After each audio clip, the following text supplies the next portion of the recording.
I figured out a way that I can sing along with hip-hop, and what I do is I swap out the N-word for the word fella. So when I listen to NWA, it's just fellas with attitude. That's not a gang, that's just an angry barbershop quartet. I say, Dre, some fella been talking about you on the street. Fella what? Fella, please.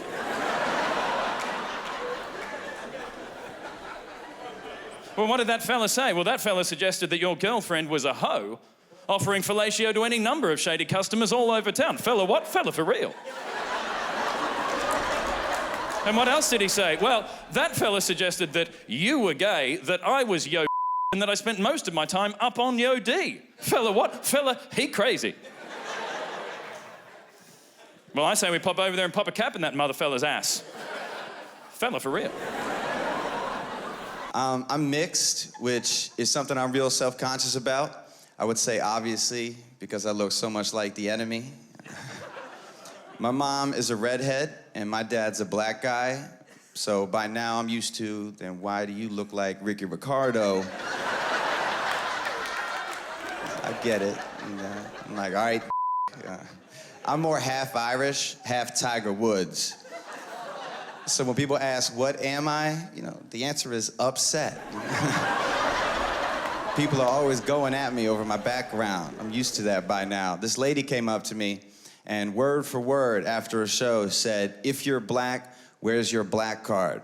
So naturally I smiled back because that's an aggressive question. She said it again. She was like, if you're black, where's your black card? I was like, ma'am, I'm 30 years old, okay? I've never heard of anyone carrying around a card that proves they're black. And she snapped back, you don't look 30 either. So I was like, all right then, that's my black card.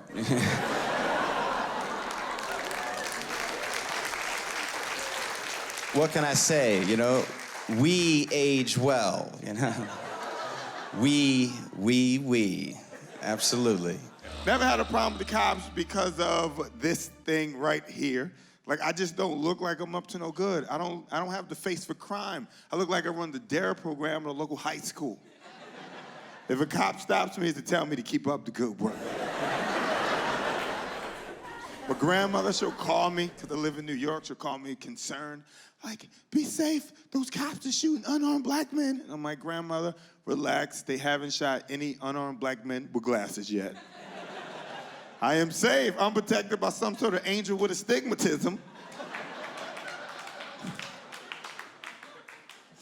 This is right. The black people cracking out. White people's like, this is too soon. Too soon. Black people get shot every day. If I don't talk about it now, I will never talk about it.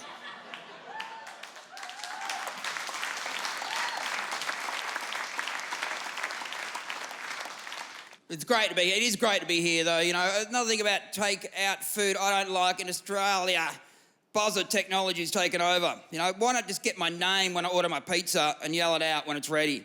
I was in a pizza shop recently, middle of the afternoon, no one else in there, just me and the woman behind the counter.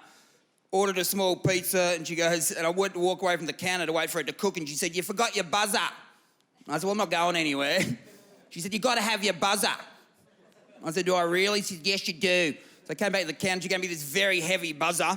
So I stood there for 10 minutes, 3 meters away from her, watched her cook the pizza. She put all the toppings on it, put in the thing, just me and her and my buzzer in the whole room.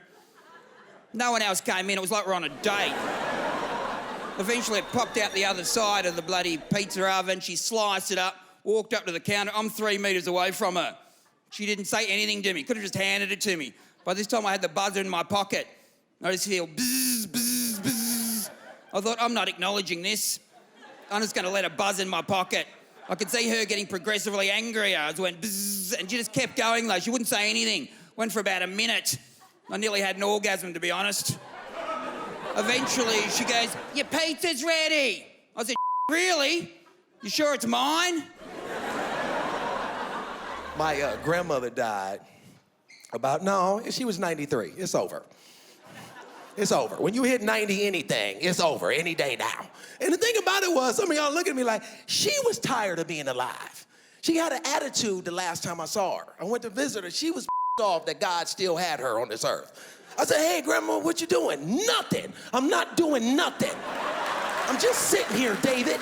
I said, well, why don't you turn on the TV? I've seen all the shows. I'm not watching no more shows. I was like, well, Joyce made some potato salad. You want some potato salad? I've eaten all the potato salad I'm gonna eat.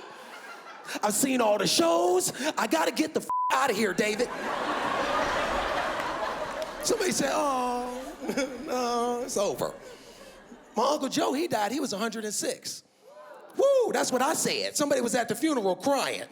He went too soon. I said, who the said that? Too soon, he should have been dead 30 years ago. I should have never met Uncle Joe, you understand? We should have just missed each other, that's all I'm saying. He went too soon. They say he died of natural causes. I say he killed himself. You figure 106, the Lord forgot me. I'm gonna have to do it myself. He jumped to his death. That's what happened. He ain't jump out no window. He jumped off the bed. That was it.